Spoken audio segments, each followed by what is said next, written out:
In 1972, Shirley brought her coalition to the Democratic National Convention in Miami. She already knew that she wasn't going to be the nominee, so she had this opportunity to say, I'll give you my delegates, but you have to agree to my conditions on what you're going to run on if you want my delegates. And at this point, she was advocating for a female vice president, a black secretary of housing and urban development, and an indigenous person as interior secretary. Do that. Now, despite her best efforts to rally her coalition, George McGovern won the first round of ballots. The Democratic political establishment ignored her, and the black male colleagues provided little support. Wow. And even her feminist allies, too. Like, they didn't support her in the end. Gloria Steinem backed Chisholm, but said that McGovern was, quote, the best white male candidate in the running. Why would she do that? So she was like, well, if we really want a chance, then we have to support, like, the obvious candidate, even though I think that you're great. That is such a bad way of looking at life. This is exactly what we face with, like, white women failing again. And then Shirley was like, black men, I have been there for you. I have supported you. I have fought for our causes. Yep. White women, I have been there. I've supported you. I've fought for our Why is no one causes. supporting me? Exactly. And now I'm here, and you know I'm the better candidate. And for what? Why aren't you supporting her?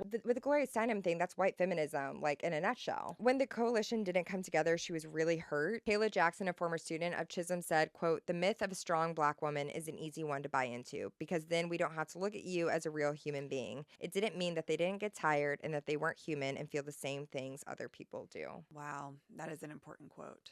Right? But she just went right back into Congress and redoubled her efforts to improve people's lives. Shirley said, when you get on the inside of whatever you're doing, you've got to get in there to change the rules of the games. Because remember, they weren't made for you or me. And we've got to bring other people along. So you can't go along to get along. You've got to really shake things up. Strength in a way that I just don't understand.